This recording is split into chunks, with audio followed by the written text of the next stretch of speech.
Here's to anyone who's ever looked up. The airheads. And the space cases. Live long and prosper. The flight fanatics. The armchair astronauts.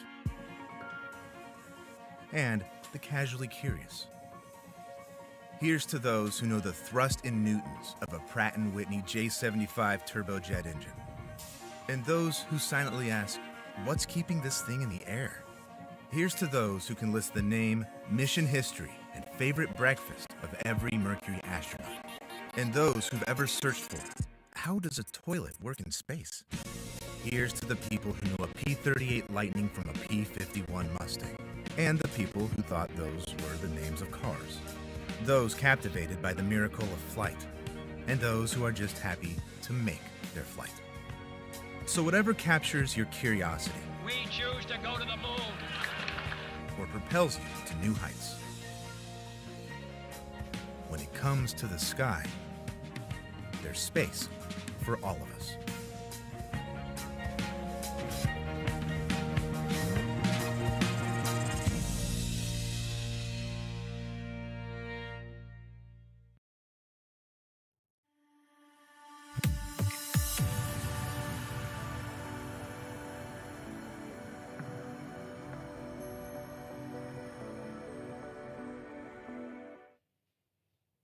Good evening.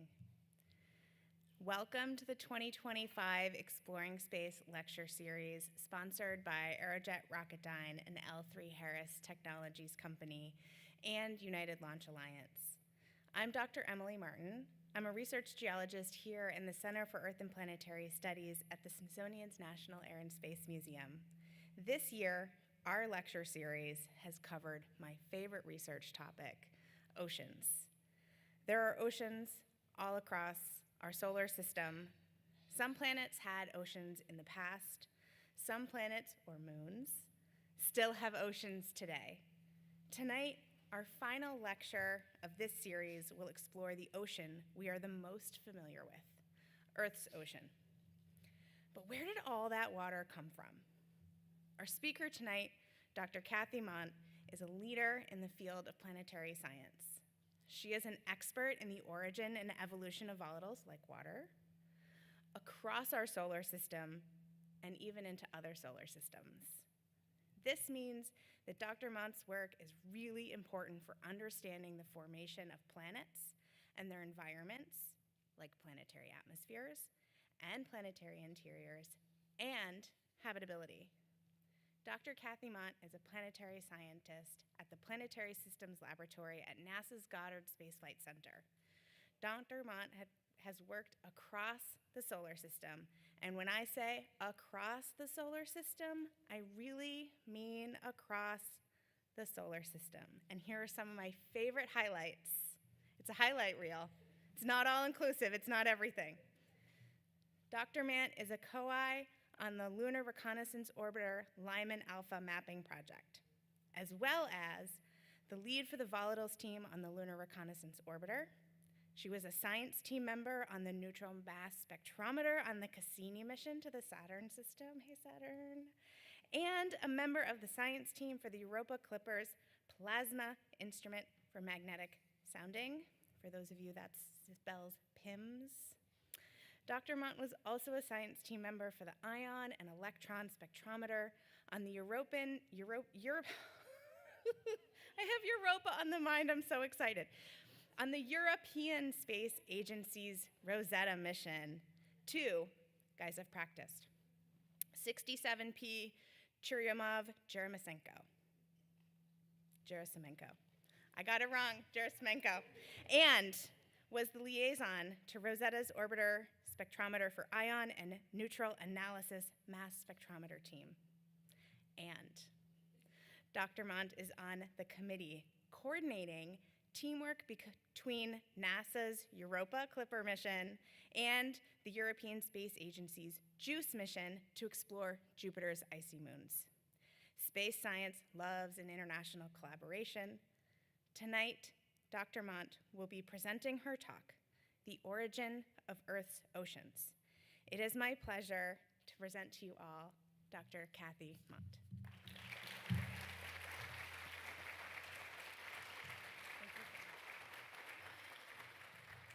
Wow, thank you for that amazing introduction. And thank you, everyone, for being here. I think, yes, this is my first slide. This is, for me, a great honor to be here in this museum, which it's one of the most visited museums in the world, and it really showcases our love of space and our love of science. And it encompasses what I have devoted my life to doing. So I'm really honored to have the opportunity to be here and share with you some of my work. So today I'll be talking about the origin of Earth's oceans. And as she said, it's going to be the final one in a series about water, water everywhere. We're coming home to Earth. Now, Earth is the only planet that we know has life. We have been searching for life for decades, for centuries. We've thought we saw canals on Mars at one point. But to this day, the only place where we know that life actually exists is Earth. So it's our home. It's the most important planet, and I'm honored to be able to bring us back home for this series. The reason that we have life on Earth, and the only type of life we know is Earth-like life, so that's kind of our frame of reference when we're searching for life, but there could be other types of life out there. But the reason that we have life here on Earth is that there is liquid water on the surface of the Earth. Water is vital for life to be able to exist here on Earth. But the big question that a lot of scientists have had, looking at how planets form and how solar systems form, is how did Earth get its water? So I'm going to walk through what our understanding is of the process of the formation of the solar system, and you'll understand why that's a big question as I go through what we understand about that process. So this is one of my favorite visuals that has been created by NASA for our public education and outreach website. And it's a really good illustration of our current understanding of how the solar system formed. And we've gained this understanding not by going back in time and seeing what our solar system was like when it first formed. We don't have that technology. But instead what we do is we look beyond our solar system and we find planets forming in other systems. So we use what information we can glean from studying other systems to piece together the history of our own system. So what we know from studying dark clouds is that that's the beginning. There's this dark cloud of gas and dust. And that dark cloud at some point has some instability that causes all of the material, or the vast majority of the material, to collapse into the center of the cloud. That collapse will create a proto-sun or a proto-star. And as the star is in the process of formation, there's leftover material, just a very small fraction of what was actually in that dark cloud. But that material ends up forming a disk that rotates around that proto-star. And over time, over about 100 million years, it's not a very long process, but that leftover material, the remnants, ends up combining and forming planets. And for the majority of the history of our own solar system, it's looked like it looks today, for the most part. We do know that it didn't form this way. In particular, the giant planets are very important. We know that they did not form where they're currently located, but they actually formed someplace else, and they migrated to their current location. We are still trying to understand whether they formed closer to the sun or farther from the sun, and there's also the possibility that Uranus and Neptune may have actually traded places when they were moving around. And in this process, when the giant planets were moving around, there was a lot of debris left over from forming the planets, and this debris we still have in our solar system. Those are asteroids and comets, but when the giant planets moved around, they scattered everything. And that's how we ended up with the asteroid belt where it is. We have the Kuiper belt, which is beyond the orbit of Uranus and Neptune. That's the trans-Neptunian area. And then there's Oort cloud, which is about 1,000 times the distance of the Earth from the sun. So that's very far out. And these bodies are very important because they are things that we can study right now, when we can take measurements of these small bodies and treat them as time capsules because they haven't changed very much since the formation of the solar system. So they are something that we can use as a key to look backwards in time, since we don't have a time machine, and understand how the solar system formed based on measuring these small bodies. Now, getting to water. Water is one of the most important molecules because it is the basis for life here on Earth. And water is really special because it was also very abundant in that disk where the planets were forming. And water has this fingerprint that we're able to use to figure out what temperature conditions any water ice formed. Now, I'm starting to get into more of the technical graphs here. On the top left is a cross-section of what the disk looked like when the planets were forming. And what's most important about this illustration is it shows that it was warmest close to the sun, and as you get farther away from the sun, it starts to get colder and colder. And there's a couple of lines on the right part of that graph that are important to note. One of them is the water ice line. That is the point, the distance from the sun, which we think is about where Jupiter is today, maybe a little inward of Jupiter. But that point, beyond it, water ice could form. So inside of it, it was just rocky material forming to form the planets, and outside of it, there was a mixture of rock and ice, so you would end up with very water-rich objects forming. And then there's another ice line on that chart that's called the carbon monoxide line. Carbon monoxide is a very volatile molecule, so it requires even colder temperatures, very cold temperatures, to be able to form a solid ice. But beyond that line in the solar system, there are objects that formed with carbon monoxide ice. What we focus on for water is its fingerprint, which is in the form of isotope ratios. Water is made of three atoms, 2 hydrogen atoms and 1 oxygen atom. And hydrogen is normally a proton with an electron orbiting around the proton.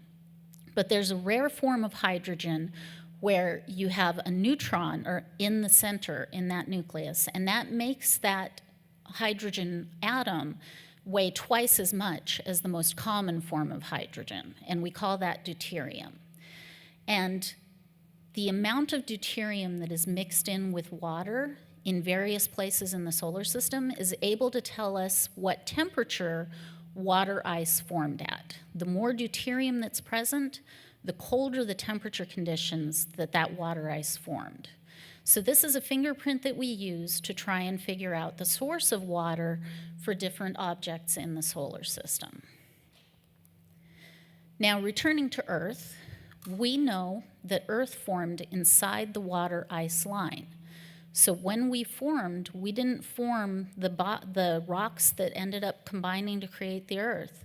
Didn't have a lot of water at all. There were rocks, the rocky material did absorb small amounts of water that ended up coming up in volcanoes later, but there really wasn't enough to explain how much water is on the surface of the Earth right now. Comets and asteroids formed beyond the water ice line, and they were very rich in ice. Asteroids now don't have as much water, but they show evidence of water processing, so we know that they formed with some water. And then comets are a mixture of dust and ice, so they're very rich in water, and these objects are very important.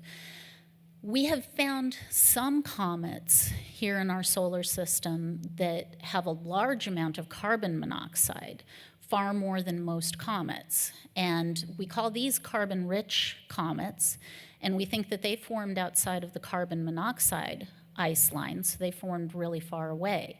But we also think that when the giant planets moved around, most of these carbon-rich comets ended up being scattered outside of the solar system. And then when the giant planets moved around, other bodies got scattered inward and outward. And so this process is important, and this kind of, we piece together all of these things to try and understand the full history of our solar system. We can't just take a look at one planet or one object. We have to take a comprehensive context view of the solar system as a whole.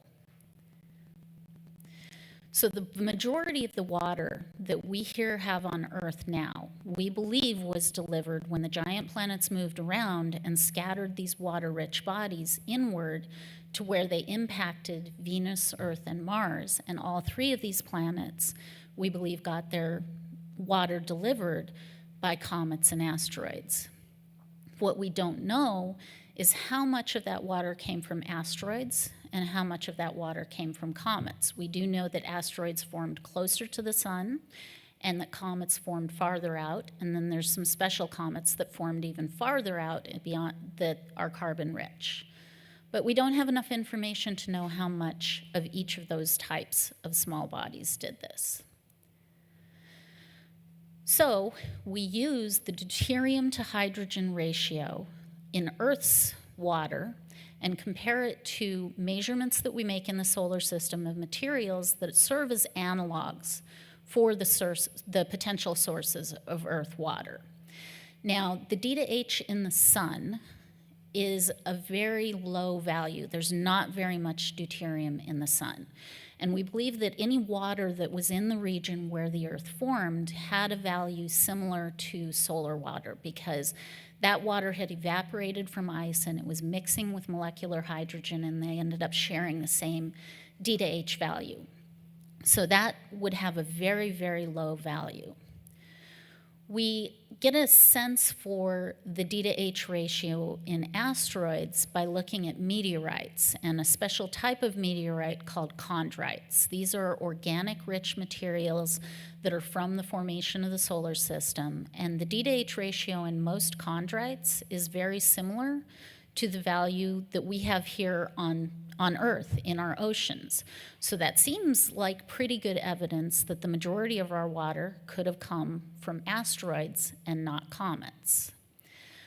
We have some measurements of comets, but we aren't able to take measurements of comets like we are with asteroids with meteorites. We have to take images of the coma of a comet and try to measure what's in that coma to figure out what the D to H ratio is in a comet, and even then we're only getting the value of the water ice in that comet. But the few that we've been able to observe have a higher on average D to H ratio than the Earth's water. So that seems to be pointing at comets not providing the majority of the Earth's water. However, if you look at the individual D to H ratios, and I know this is an eye chart here, but what I'm showing in blue is the individual measurements of D to H in comets, all the ones that are available, compared to other objects in the solar system. And if you look at the D to H ratios in comets, they vary significantly by a factor of 4 to 5. So one comet can have a 4 times higher D to H ratio than another comet. And there are two classes of comets. There's Oort cloud comets, which we believe came from the Oort cloud, which is 1,000 times the distance of the Earth from the sun. And they have long periods, and they're very bright objects. So the majority of these measurements have been made in Oort cloud comets because it's been easy to make measurements in them. And on average, their D to H ratio looks like it's about 3 times the Earth's D to H ratio. A few years ago, we finally managed to get a D to H measurement in the other type of comet, which we call Jupiter family comets. Those are short period comets that maybe just take about 5 years to travel around the sun compared to 70 to 100 or a few hundred years. And that ratio was a big surprise because it had the same D to H ratio as the Earth's water, which opened up a whole new line of questions of whether this type of comet, Jupiter family comets, could have provided a significant amount of water to the Earth. So this is where we get into the European Space Agency's Rosetta mission. This was an amazing mission that was designed to go to a comet and use it as a sort of Rosetta Stone to help us understand the history of the solar system. This is our time capsule that we're looking at to go backwards in time and look at the formation of the solar system. NASA contributed 3 instruments to this spacecraft, and I had the opportunity to work on one of these instrument teams, so it was a really amazing international collaboration. And it is the only mission that has ever rendezvoused with a comet, landed on a comet, and then escorted that comet for 2 years as it went close to the sun and then back out again. So it was a groundbreaking mission.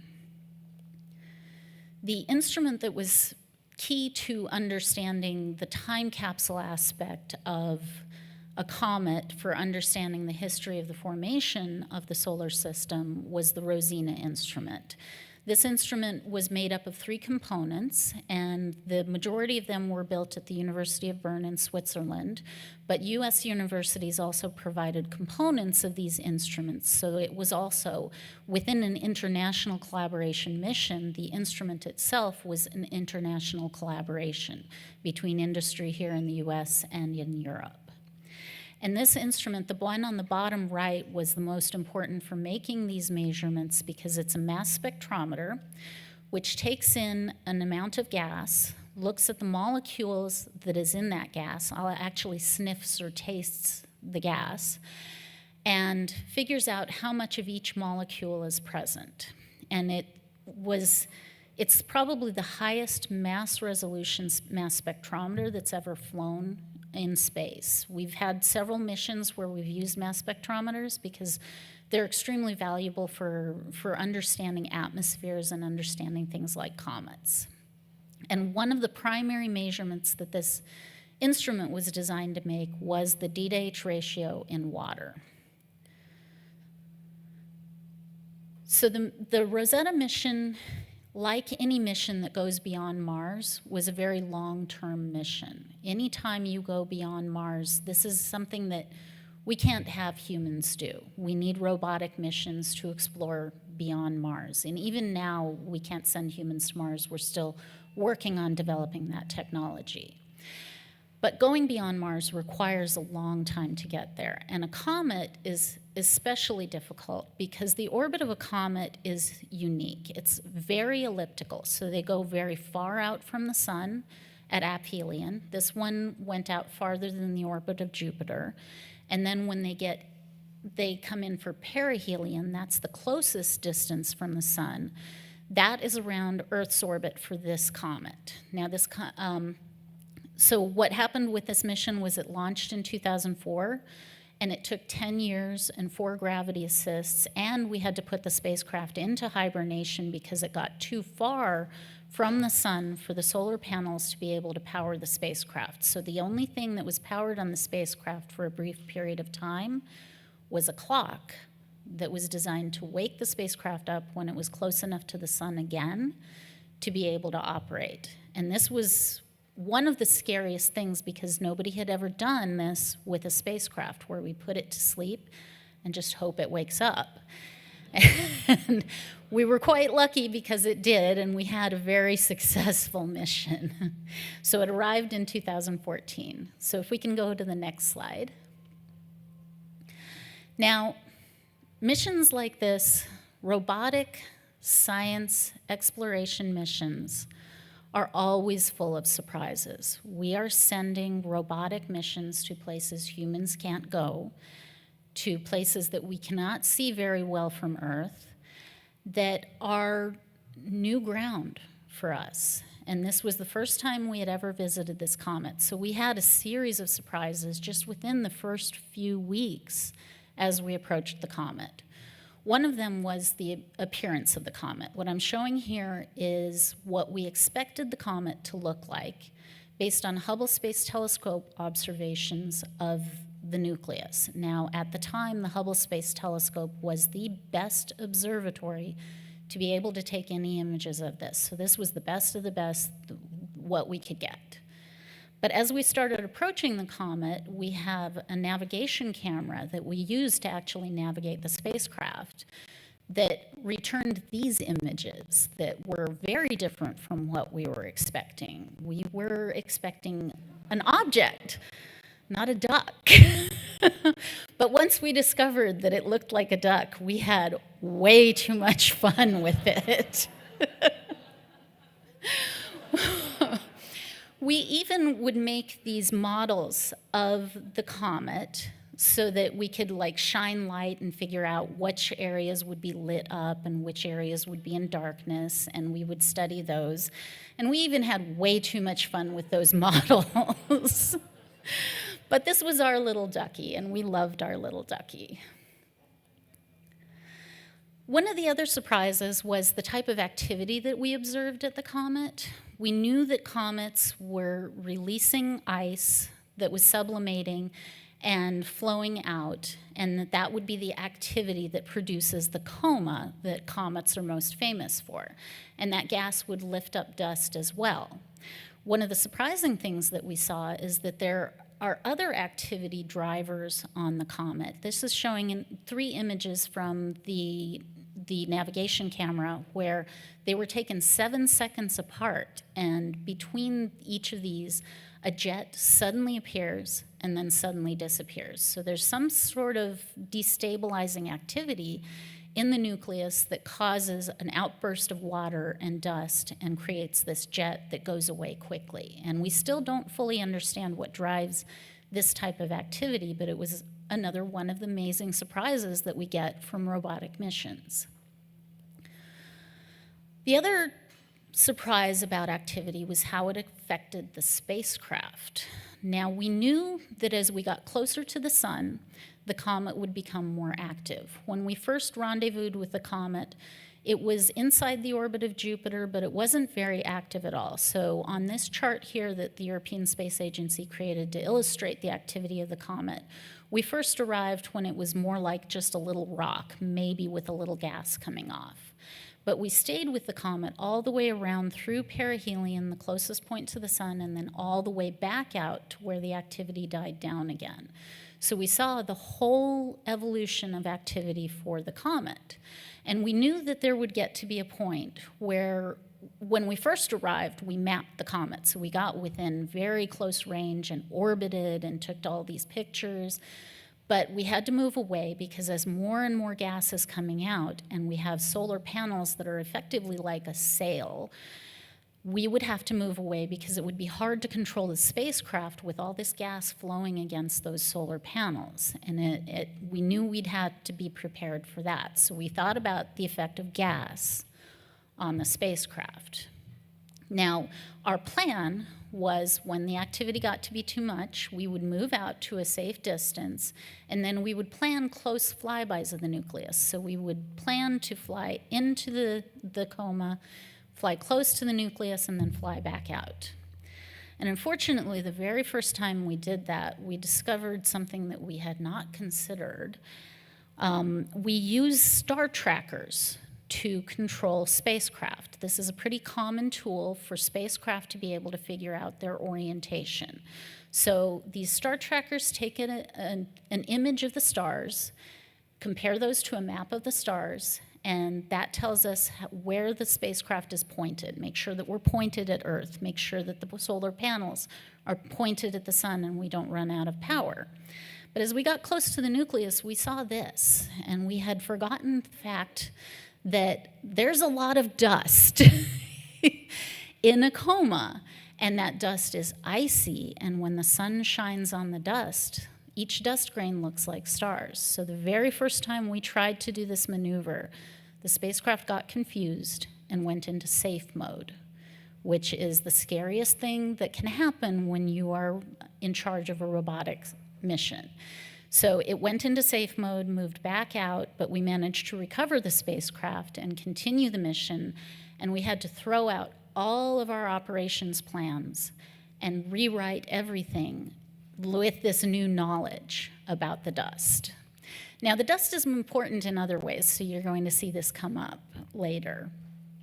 The final big surprise that we got was the very first D to H ratio measurement in water. They made this measurement right away because there was water present, and it was one of the most important measurements. So we took that measurement right away, and it was a very high value. It didn't look anything like other Jupiter family comets, even though this comet is a Jupiter family comet. So we were expecting it to follow the trend of other Jupiter family comets, and it didn't.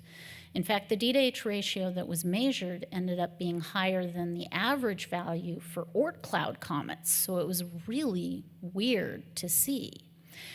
That would suggest that this, because the D to H ratio is really high, that would suggest that this comet formed in really cold conditions, which ended up also confusing because we looked at other measurements that were made, like the carbon monoxide abundance compared to water, and this wasn't a carbon-rich comet, and it should have been a carbon-rich comet with this high of a D to H ratio. So a lot of things about this measurement didn't make sense. It was another big surprise. Now I'm really going to dig into the data, so I hope nobody's eyes glaze over.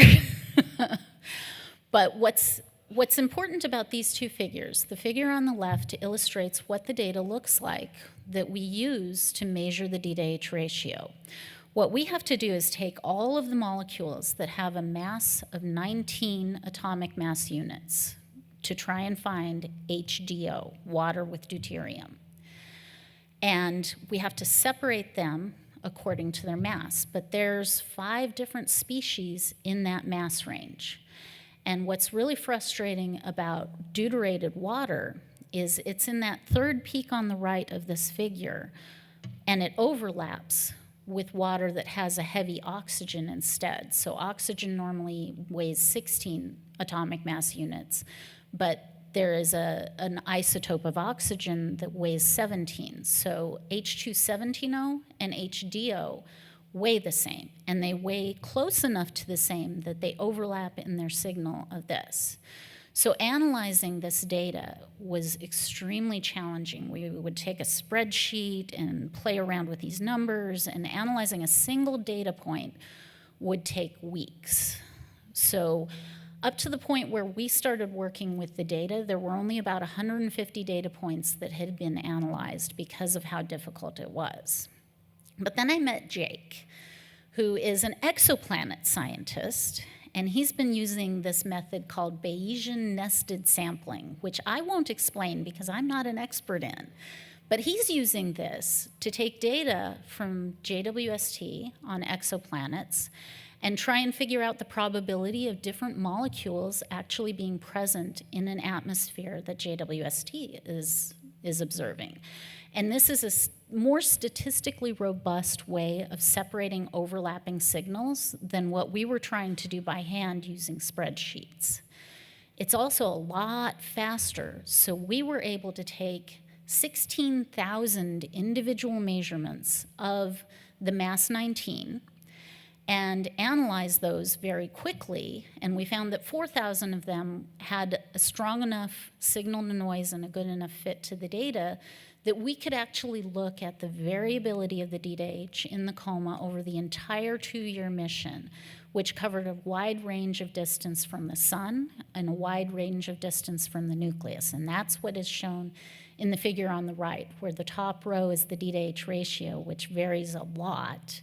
And then below it is the oxygen isotope ratios, which we found also varied. And then the very bottom shows the distance from the sun in kind of a salmon color, and then the distance of the spacecraft from the nucleus of the comet over time. So you can see the point where we started to travel farther out from the nucleus and stayed farther out from the nucleus for a while. But because we were seeing so much variability, so you see there's all this variability, and we wanted to really try and understand why that's variability. And the reason that there's so much variability is what Rosetta was measuring. Usually when we measure a comet, we look at the whole coma from Earth using a telescope. So we get the big picture and we get the average value over the whole coma. When you're in a spacecraft in a coma, you're only measuring what's right by the spacecraft. And one of the things we knew coming in is that dust is covered in ice, and when that dust is released, that ice heats up and sublimates as well. So you have water in the coma that's coming from the nucleus, and we want to know the D-to-H ratio of the nucleus, not the dust. But then you've got that annoying little dust adding more water to the nucleus, and when you're in a spacecraft and you're surrounded by dust, how much are you measuring the dust, and how much are you measuring what's coming from the nucleus? And that was one of the things that we tried to figure out. Also, as we escorted the comet around the sun, we figured out that the dust has this unique cycle where it's recycled on the surface. So when the comet was close to the sun, the southern hemisphere would be in summer, and it would get really heated up, and a lot of dust would be removed and added to the coma. And as the comet moved back outward, certain areas of the comet were colder and in winter and shaded, and about 20% of that dust would re-land on the surface after releasing some water into the coma and stick to the surface all the way around back towards Jupiter. And then when the comet would come back to around the sun again, the northern hemisphere would be in summer. And so that old dust that had already been in the coma and then deposited was reactivated and would go back into the coma and add more water to the coma. So this cycle of dust, you have old dust and new dust, and different time periods would look very different. Now, and so this is an illustration looking at the comet itself of those three different phases of the dust cycle, where there's the southern summer, the redeposition, mostly around the neck of the duck, because that area was shaded, so it was colder, and the dust would land on it and stay because it was cold enough, and then it would be reactivated. And when we first saw the comet, the neck was where all the activity was coming from, and we realized, oh wow, this is old dust from the southern hemisphere. So that was a cool discovery as well, one of the many amazing things you learn with these robotic missions. So what we did when we had this data and we couldn't understand why there was so much crazy variability, we started looking at laboratory studies that had taken ice and mixed it with dust and sublimated that ice to try and simulate a comet environment, because we knew comets have dust.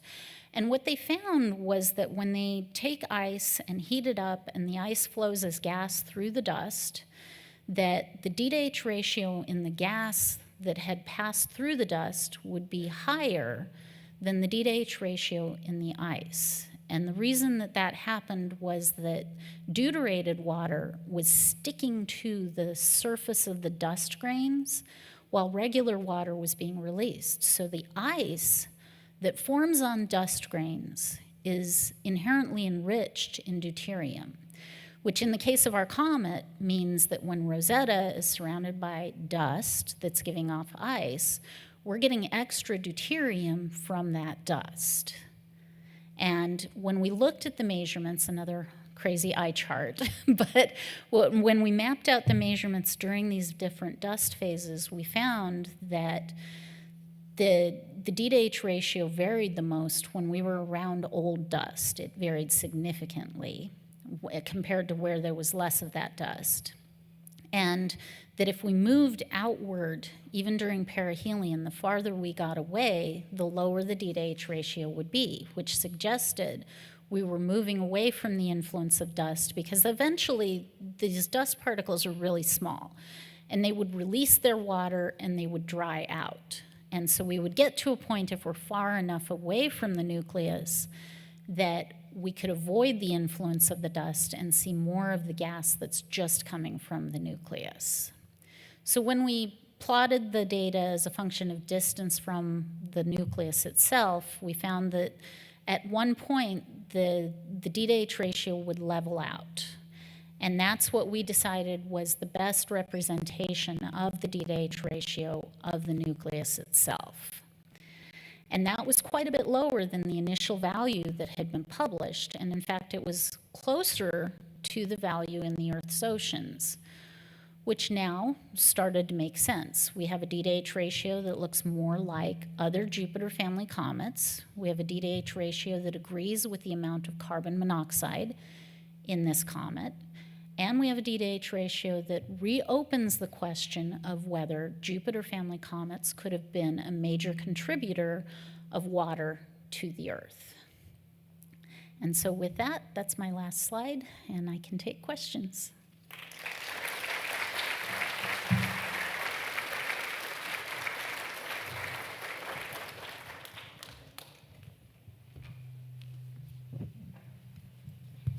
Oh, it's on already. I better be careful with this. If you haven't already, scan that QR code up there. Do it. Type in your question, and they will come to me on my super duper iPad over here. And I will do everything I can to get through these questions. But also, I get to do what I want. So I'm going to ask you some of my own questions first. See, it's great having a microphone. I want to talk more about the difference between asteroids and comets. Mm-hmm.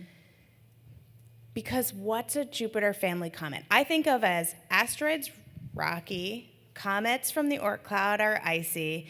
Dirty snowballs is what we all learn in school. So what's happening with Jupiter family comets?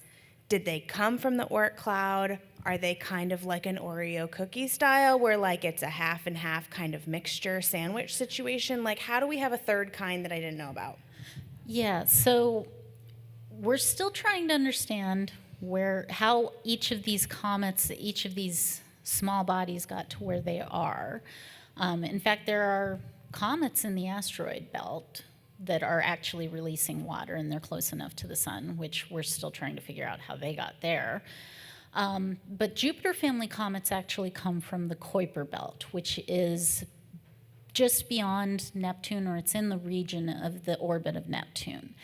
And we call them, I think, Jupiter family comets because we believe that Jupiter has perturbed them from the Kuiper belt and caused them to move inward. So that's the origin of how they got to become comets and no longer Kuiper belts. Okay, that's very helpful. I remember having a conversation with some colleagues once, and they were like, it's kind of a fuzzy area where you draw the line between asteroid and comet. And I was like, oh, no.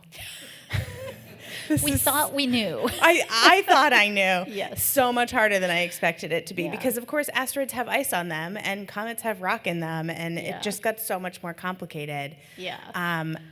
So to add complexity to that, I don't know if anybody else was thinking this, but if your D to H ratio, right, your deuterium to hydrogen ratio is like locked in when that ice freezes. Yeah. So it's your like thumbprint of where did you come from. But how locked in is it?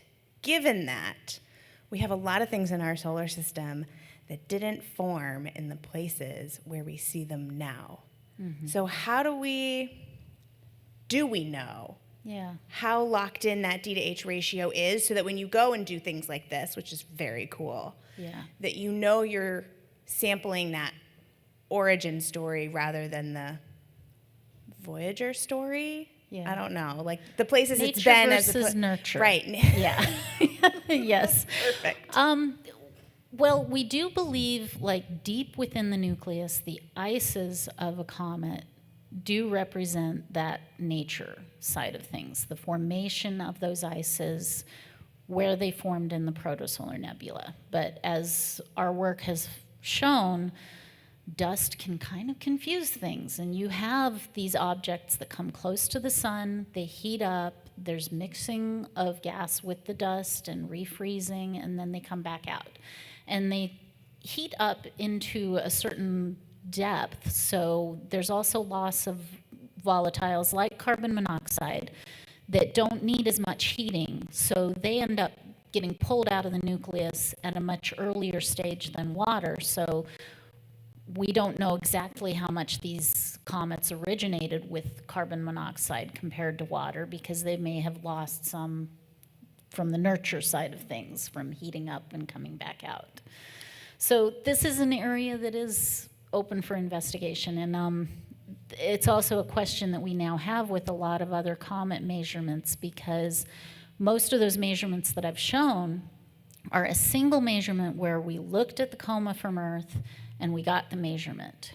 But if it changes from one point to the next in the orbit, or if that happened to be a very dusty period with a lot of old dust, maybe we're seeing an enriched value because of the effect of dust and that interaction on the surface. And you know how important that dust interaction is now because of Rosetta. Yes. So before, during, after Rosetta, when you, royal you, capital YU, are looking at these kinds of small bodies, comets, telescopically, so either using Earth-based telescopes or space-based telescopes, and you're looking at the coma, are you getting kind of an average? Now that we know how complex an individual system is around an individual comet, what is it that you're measuring, and how do you now take what you know from Rosetta and apply it to these slightly more accessible telescopic observations? So what we do believe, what we have been believing, is that when we take a picture of the whole coma, that the bulk average is probably representative of what's in the nucleus. But what we've found out about comets is that the importance of dust in a comet coma is different from one comet to the next as well. There are some comets like Rosetta, Rosetta's target, 67P, which dust isn't really that important if you look at it from a distance. There's not so much dust that it changes what you see from a distance. But then there's other comets that have so much dust adding to the coma that when you look at them from a distance, then it's very likely that a large proportion of the signal that you're seeing is actually originally from dust. So one comet is different from the next, and you can't make that assumption unless you understand the role of dust. So I'm so sorry for this question. Where's the dust coming from? Is it like space dust, or is that's right, or is it dust that's sort of partially getting thrown off of the comet because of all of these jets that are, the sublimate, and it, say more, I want to say less. Well, that's where it comes to that icy dust ball. When we first sent a spacecraft to a comet, we were expecting to see a big white object that's mostly ice. And these robotic missions are always teaching us so many amazing new things. We realized that it's actually a ball of dust that happens to have enough ice to create a coma. And that was because we sent a camera out there to take pictures, and we saw how much dust was in this nucleus. And so the dust is the more common part of the nucleus, but the gas is kind of like the engine for lifting the dust off of the surface. And then when we look at a comet, like if you look through a telescope and you see the coma, what you're seeing is the dust, not the actual gas, but it's there because of the gas. I totally planted this question and hopefully planted a slide. You did a great job telling us about Rosetta and a lot of amazing things that Rosetta did. But we didn't get to talk about the Philae lander, which, if you believe the cartoons, Philae. And you believe the cartoons of the Philae lander visiting this rubber ducky, it's like the cutest animation. Yes. Oh my God. His little backpack, his little explorer. I love it. Heading off to school. Was there data that came from the Philae lander that helped? Oh God, it's so cute. That really helped with the reevaluation that you were doing and the kind of re-exploration of these data? Not yet. So Philae was quite interesting because when you have a spacecraft in space for 10 years, you don't know if everything's going to work 10 years later, especially after you put it in hibernation. And Philae was supposed to have these jets on top, like motors that would push it down so that it would land on the surface and stay put. And then a harpoon that would shoot into the surface and hold the lander in place. And we knew before we released the lander, because we had checked out all the systems, that those jets on the top of the lander weren't going to work. Something had gone wrong in those 10 years in space, which everything else seemed to be working fine, so we decided to go anyway. But then as we released it and then it landed on the ground, the magnetometer, which it's amazing what you can get from magnetic field measurements, but our magnetometer realized it didn't stay put. It bounced and then landed and then bounced again and then finally landed on its side. So we didn't get all of the data that we had hoped to from this. And the reason that it bounced, well, actually, we actually got lucky because the harpoon didn't work either. And when the lander was on its side, it did have this MUPUS instrument, which was basically a hammer that would hammer the surface and feel how hard the surface was. And we figured the surface would crack pretty easily because it's ice and dust. But then it would hammer the nucleus and it couldn't break through with the hammer. They ended up going into and I was following this on Twitter because Twitter was great for science communication through this event. And the instrument itself had a Twitter account and they were tweeting, "No, not mode 3, which is the mode that would basically break the hammer if you hammer it hard enough and it didn't go through. They never broke through. Thankfully, the harpoon didn't work because had we not had the jets working and the harpoon didn't work, we would have shot off the harpoon and shot ourselves into space and not gotten any data from the surface at all. So space exploration is pretty amazing, even with robotic space exploration. But we did get some data on the dust. They measured some dust composition, and that's something that we're going to look back at now.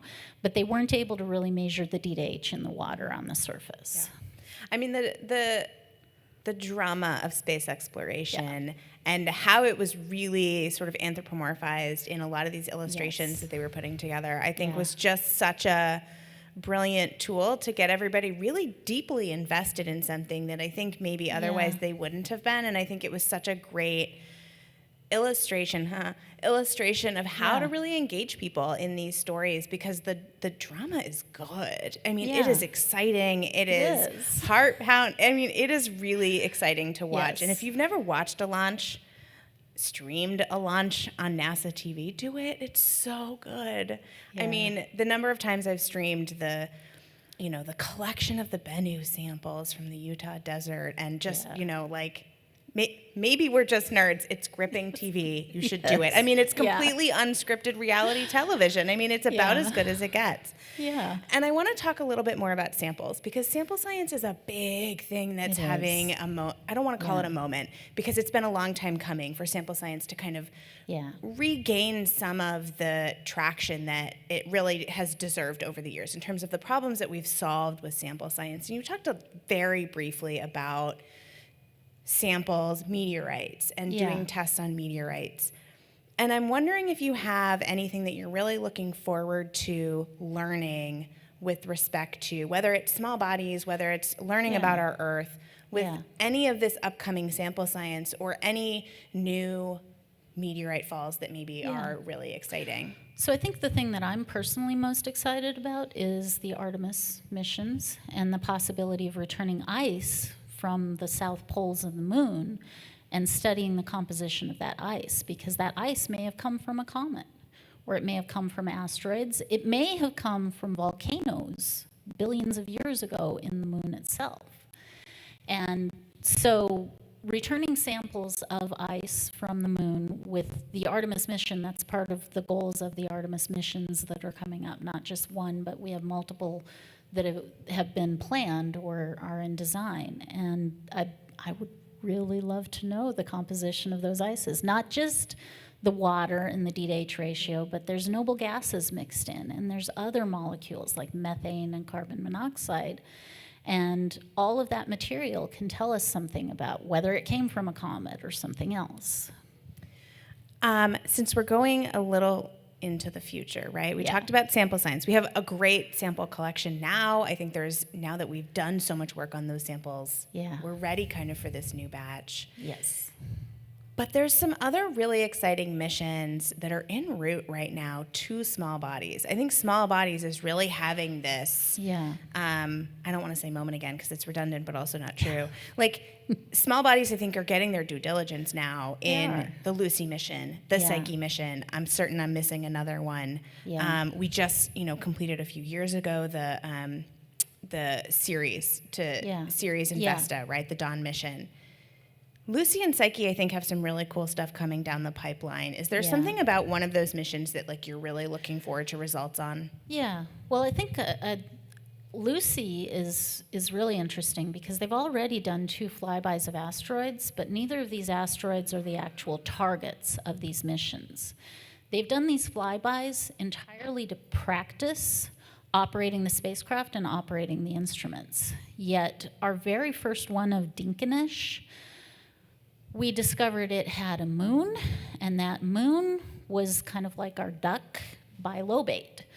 And we never expected that this asteroid would have a moon and that the moon would be weird. So here we are just practicing operating the spacecraft, and we make this amazing new discovery of this really small body that nobody really thought was even important to study, and it's got a moon, and it's bilobate. So, and then there was just recently the flyby of Donald Johanson, which was also, again, just a practice, and they found that it was bilobate. And we're starting to understand more about the formation of the solar system, not just how ices form and the temperature and the composition, but also the dynamics of these bodies moving around. To form an object that's bilobate, they probably had to be moving slowly relative to each other and collided slowly so that they didn't break each other apart and just stuck together. And that has been surprising, but it's telling us about how quickly objects moved during this process when they were starting to build up together. So I'm going to circle back on oceans because it sounds like Yeah. Earth got at least a lot of its ocean water from things like comets. Mm-hmm. Wild guess how many 67 Ps needed to hit the Earth? I think I'm going Or to about avoid how much making a guess. time would it have taken? Because this is a lot. I mean, it's a lot. That's too of much water. math So sorry. to do live. So sorry. I think Gina DiBraccio was measuring things in giraffes. But like, I mean, how? Did it? Yeah. Did we get all this water right at once as the Earth was forming and just like sweeping Yeah. up all of these icy things, or is it a longer process? Maybe that's a better question. Yeah. We think that there was a period of time where this happened, and it hasn't been happening as much recently, which is good, because if we have a comet impact the Earth right now, we think that is what killed the dinosaurs. We don't want to live through that. So we think there was a period of time where there were a lot more impacts in the inner solar system. And one of the things that we do, we use the moon as kind of like a cornerstone for understanding that history of the solar system. Here on Earth, we don't have many impact craters, so we don't know the history of impacts on Earth. But on the moon, we see all these craters, and if we figure out the age of each of the craters, we know the time periods when most impacts happened. So the moon is, again, a connection for understanding the history of the Earth and when we got our oceans, because that would be that time period. When all those craters formed on the moon was when we got all of our water, or the majority of it. I just saw this question pop up, and I really want to know the answer to it. What powered the clock on Rosetta when it went into hibernation? I think it... Do you that know? I don't know. It's okay. I'm not going to I'm assuming it's a really cool battery. Yeah, it was But- either a battery or they might have gotten just enough power from the solar panels at that distance to keep the clock going. Okay. It worked, so I'm most happy about that. So I have a 3D model of Yeah. 67P in my office, which is great because I don't study Yes. comets, but I somehow have collected these like 3D printed models of all these Yeah. different small bodies across the solar system. And my 67P is about the same size as a rubber ducky. Yeah. How big is 67P actually? Yeah. So from one end to the other, it's about 4 kilometers, which math again. Live math is not. If you've ever good run a in 5K, miles. it's about Yeah. like that. Yeah, it's about so about 3 miles. Yes. My kids got me into the 5Ks. So Great. Well, Yeah. thank you so much for this. I have a lot more questions, but everybody has a bedtime, I'm assuming. So I really want to thank you for this really awesome look at how Earth got its oceans. And it's been such a great sort of period to this lecture series we've had about water in our solar system in like its physical sort of oceanic form. yeah. I really want to thank again our sponsors, Aerojet Rocketdyne and L3 Harris Technologies Company and the United Launch Alliance for supporting the Exploring Space Lecture Series. And for those of you who are joining us here in the museum IRL, there is sidewalk stargazing tonight. This is a big deal. You should do it. It's right behind me at the Delta Solar Sculpture, which I'm sure a lot of you walked by. Don't go this way. You have to go out where you came in and walk down the sidewalk. But please do it. It's amazing. I'm sure there's some amazing things that they have out tonight to see, and I highly recommend it because if it's happening, it means the rain has stopped, so you can enjoy the outside. And while this is our last Exploring Space lecture for this year, our Airspace podcast team will be hosting Astronomy on Tap here at the museum next month, so please check out our website to learn more. I'll be there. And we really hope to see you next year for the upcoming Exploring Space Lecture Series in 2026. So check back later this fall for that lineup. And thank you so much for joining us this evening. Please get home safe.